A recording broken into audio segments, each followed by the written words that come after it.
Chapter 1084 of One Piece revealed to us the most important new character since the revelation of the true ruler of the world himself, Imsama. Queen Nefertari Lili, one of the founding monarchs of the world government, the ancient queen of the Alabaster Kingdom, the ancestor of King Cobra and Princess Vivi, and as I will now prove to you all in this video, a longtime enemy of the mysterious ruler of the world, Imsama. There have been two prominent theories about Lili Nefertari since her introduction into the story. Firstly, that Lili is in fact Imsama and has been ruling the world from the shadows for nearly a millennia now. The second theory is that Lili is the only person in the last 800 years who was successfully able to defy Imsama. My most recent chapter review had covered some of the points theorizing that Im is Lili, but for this video I want to reveal the unbelievable evidence that Lili was the only founding monarch who were dared to defy Imsama by allying with none other than the D clan. I will speak about how she may have gone on to have founded another kingdom, as well as the possible identity of her daughter, and lastly how she had helped to seal the ancient weapons in the One Piece world. This video is packed with several theories and speculation that have taken a lot of time to piece together, so be sure to subscribe to the channel for more content like this and stick around until the end of the video so that you know everything about Lili Nefertari. Before I start plotting out Lili's life following the founding of the world government, we first need to piece together as much information about her as possible, and we can do this by analyzing the unbelievable truths that were hidden about her in plain sight. The first is her name. If we analyze it, her name is of Hebrew origin, and it is descended from the name Lilith, meaning oath of God. Now keep this meaning in your mind, as you may notice that it's going to appear again later on in the video, from a very unexpected place. For any of you wondering why her name seems to have been agreed to be spelled with a I as opposed to a Y, which is very commonly seen in names today, then it is primarily because it fits with the naming conventions of the other known female members of the Nefertari family, like Vivi and her mother Titi. Lilith was said to be Adam's original wife, but she had left the Garden of Eden after refusing to obey him. When linked to the One Piece world, the comparison is very clear. Similarly, Lili had defied Imsama, possibly refusing a relationship with him, and as a result had left the Garden Palace that we frequently see Im reside within. Now the reason why Imsama may have wished for a relationship with Lili can also be seen through her name, as Nefertari is an ancient Egyptian name meaning the most beautiful or most wonderful. Now this could also explain Im's fascination with Vivi, who bears a startling resemblance to both her own mother and the image of who we believe to be Queen Lili, who we had seen in chapter 220 on the sunken celestial dragon ship. Now Lilith's story was excluded from the Bible, with her only being mentioned once in the book of Isaiah in the Old Testament, similar to how Queen Lili had been erased from history. The Bible, however, interprets Lilith's story slightly differently, saying that it was not of her own volition that she had left the garden, but rather that she was banished. Either way, it was recorded that she went on to have a relationship with the archangel Samael, or as he is most commonly referred to as the devil, who can be considered as the natural enemy of God. And who do we know of within One Piece that has been directly identified as the natural enemy of the gods? Well, it's none other than the D clan. With these truths hidden within her name and the information that has been revealed to us so far in the story, we can piece together Lili's entire story following the ancient war, and it starts with her refusal to bow to the new king of the world, Imsama. Lili refused to remain in Merijo following the founding of the new world government, as she did not wish to be subservient to Im. In fact, she outright disobeyed him. We know this as a fact from what was revealed by King Cobra directly, but we can actually draw a few more conclusions from this directly, as only 19 swords were seen to be placed before the empty throne, and these swords act as a barrier which indicate that nobody is allowed to pass them and to claim the throne for themselves. The final sword is seen to be placed within Im's garden, which we can only assume is Lili's. Now calling back to the story of her leaving the garden following her defiance, could it be that her sword was placed within Im's garden in order to signify her opposition to the world's new ruler? After her refusal to take her place as a celestial dragon, Lili had set off to return to her homeland of Alabaster, but she didn't manage to make it back home. But despite this, a letter that she had written did make it back home, which suggests that somehow she had managed to maintain contact with her desert nation. This one letter serves as a historical reminder of her, where her name has been removed from the history books. This letter proves that she did in fact exist, and it was passed down each generation of the Nefertari family. Maybe Lili had kept in contact with Alabaster, but was unable to return because she was afraid of Imsama. Now this leaves us with a massive massive question: where on earth did Lili end up? Well, after having refused to bow to Im, who is now the most powerful being in the world, Lili had realized that there was likely no island in the world in which she could hide from his wrath. No matter where she would go, his rage would follow her. Now we can speculate that the solution that Lili had found to this problem was as simple as it was brilliant, as she would make her home on an island that no ship could ever reach, an island protected on all sides by sea kings, who would utterly destroy anyone who would try to pass them. This island, located directly in the center of the calm belt that we now know as Amazon Lili. It was only until recently that the world government was able to successfully build ships capable of traversing the calm belt, but we know for certain that this kind of travel was possible long ago, maybe as far back as the Void Century. Luffy himself had trained with Rayleigh on an island neighboring Amazon Lili, located within the calm belt, an island that held the ruins of a civilization from long ago. Now this technology has long since been lost, possibly because of a purge by the world government of all knowledge associated with the ancient kingdom, including its technology. And so it was that Lili made her home on the island of Amazon Lili alongside a group of followers unassociated with either Alabasta or the newly founded world government. These followers were completely loyal to her, and they were known as the Kuja tribe. The links between these two groups can be well observed. The Kuja and Amazon Lili in general have an unmistakable snake theme operating throughout. The recently deceased king of Alabasta was himself named after a snake, the King Cobra. Admittedly, this could just be a coincidence, but until you realize that every single named woman living on Amazon Lili is named after a flower, just like the Alabasta queen herself, and it's been well documented that Oda is known to leave subtle hints in his names, and this may just be the biggest hint that he has ever given us. Now, even if this isn't enough evidence for you for this theory, then the last piece of evidence that I found is something that you need to hear, and it all relates to money. The currency of the One Piece world is known as berries, with only 3 islands unaffiliated with the world government shown to use something different. These 3 islands were Wano, which used gold and other precious metals, Skypiea, which used extols, and of course Amazon Lili, which uses the gore. Now this may not seem like anything special to begin with, as the name is unlikely to mean anything to most people, and the reason for that is because the meaning of the word is hidden in Old English, which is revealed to mean God. More than that though, it was most frequently used when swearing oaths, or in other words, an oath of God. Can you remember hearing an extremely familiar phrase earlier on in this video? That's right, the meaning of the name Lili in Hebrew was oath of God. 2 completely different words with the exact same meaning, found in 3 distinct places. The name of the queen who had founded a kingdom, the name of the kingdom itself, and the currency of that very kingdom. Hopefully by now you can believe that there is at the very least a considerable amount of evidence that Queen Lili went on to be the founder of Amazon Lili, because the next thing that I want to talk about is even more insane than this. I want to talk about Nefertari Lili's journey to Wano and her efforts to hide the ancient weapon Pluton, as well as her relationship with the legendary Joyboy. Now the first and probably most important question that we need to ask is, why would Lili venture out from Amazon Lili in the first place? The answer can be found in the fate of the Lulusia kingdom, the threat of complete and total destruction with no possible way to defend against it. Amazon Lili's inherent defenses could only go so far, but there exists within the world multiple weapons that are capable of surpassing Amazon Lili's defenses, and likely more so back in the initial time following the Void Century, before the technological void that was experienced prior to Vegapunk. We have already seen that Imsama is directly capable of destroying kingdoms from his base on Merijo, but perhaps the weapon that he had used to do so was not always in his possession. Now regardless, Lili would have wanted to prevent her enemies from achieving such a power, and the prime example of this type of power would be the 3 ancient weapons themselves. Knowing that time was of the essence and the world as a whole was too large for her to search herself, she had decided to seek out allies. Now naturally, these could not be part of the world government, as word would have eventually made its way back to Im, so she had decided to set out for nations who refused to ally with the newly formed group, and the most notable of which was the land of the samurai itself, Wano. What she had founded there, however, would change her fate entirely, as not only were Wano's ruling family, the Kozuki clan, unwilling to join the world government, but they were actively acting against them, and they had done so through allying with the Celestial Dragon's biggest enemy, Joyboy. The relationship between the Kozuki family and Joyboy is well documented. Every poneglyph ever created was done so by Kozuki hands, while the poneglyph located in the Ryugu Kingdom's sea forest was written by Joyboy personally. Lili must have encountered both the Kozuki family and Joyboy within Wano, and together they had conspired to both limit the world government, and by extension Im's power, and thus set the stage for their future downfall. You could assume that together they acquired the ancient weapon Pluton and sealed it in Wano, erecting giant stone walls in order to hide its presence and to make it inaccessible, and it is upon this ancient weapon which modern day Wano would come to sit upon. Lili managed to communicate this knowledge back to Alabasta, and with the assistance of the Kozuki family had created a permanent record in the form of a poneglyph which was held in the Tomb of Kings within Alabasta. This information could also correspond with the second ancient weapon Poseidon. Joyboy had personally known Poseidon and had a pact with her to use her powers to lift the Noah to the surface and to activate its intended mission, which is still unknown to us. For some reason though, Joyboy had broken his end of the bargain, which he had apologized for in a poneglyph. The Poseidon ability remained dormant for the next few centuries until it was awakened within Princess Shirahoshi. While we don't know yet what happened with regards to the last ancient weapon Uranus, we know that Lili's group of rebels had carried out one final act of rebellion against Im. They had recorded on the poneglyphs the full true history of the world, one which was unable to ever be fully erased, and they had scattered these poneglyphs across the world. The culmination of this knowledge would lead whoever was worthy to the final island on the Grand Line and to the final piece of the puzzle which Joyboy had left behind. With their main goal complete and Im's power restricted, we can call back now to something we had referenced with Lili's name, which was her relationship with God's natural enemy. It would be understandable for Lili and Joyboy to have developed feelings for each other during their time working together, with Joyboy presumably being an original member of the D-Clan, which can also link with the lovesickness exhibited by the Empresses of Amazon Lili, and maybe the reason why Lili never returned to the island. While I won't go into this theory in much detail here, as I still believe that there is a lack of evidence to confirm it, a growing theory is that Amatsuki Toki, Odin's wife, was actually the child of Lili and Joyboy. While the timelines do roughly match up given that Toki was born approximately 800 years ago and her turquoise hair color matches with Vivi's, who we knew to be a descendant from Lili, but all of these points may just be coincidental.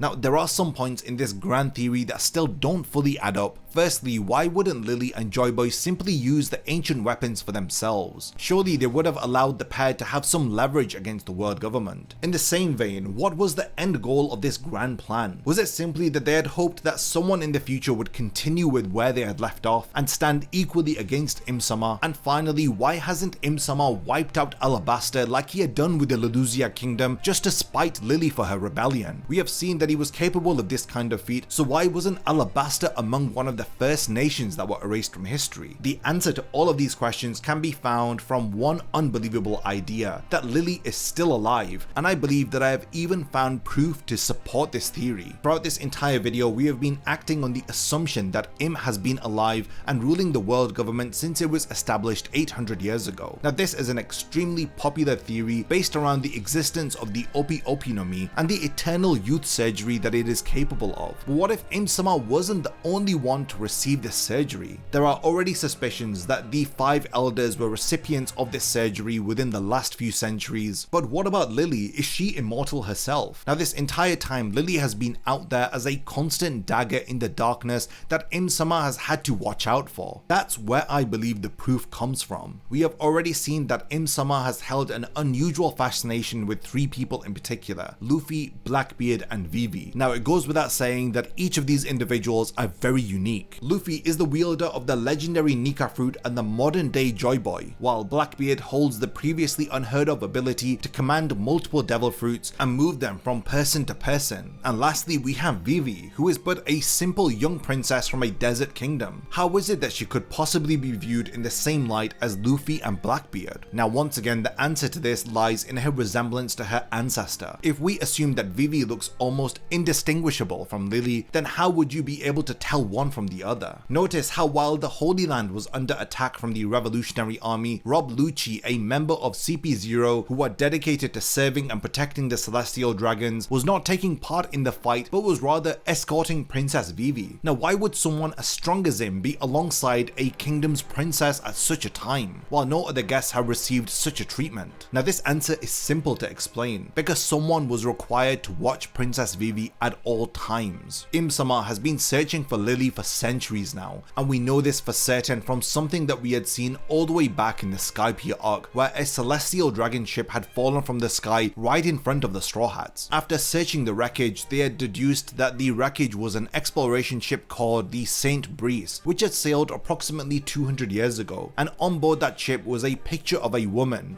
who bears a striking resemblance to Princess Vivi, and who we can only assume to be Queen Lili herself. Now, why would a celestial dragon exploration ship have a picture of a queen from 600 years ago, and why would they be sailing in waters near to Alabasta? The obvious answer is that they were looking for that exact person. Queen Lili is still alive somewhere in the world, waiting for her moment to strike back against the world government, but before she can do so, she is waiting for the return of her ally Joyboy, and it doesn't look like she has to wait any longer. This is quite an extensive theory, so definitely let me know your thoughts about it in the comments. Do you think that I'm on the right track? Because admittedly there are a lot of moving parts to this theory, and it's very possible that some parts of it may be true while others prove to be completely wrong. What are your thoughts about the letter that was written by Queen Lili, and what do you think of her relationship with both Imsama and Joyboy? If you enjoyed this video, then definitely leave a like and subscribe to the channel for more One Piece content. And lastly, thank you for making it to the end of this video, and I can't wait to see you in my next One Piece video.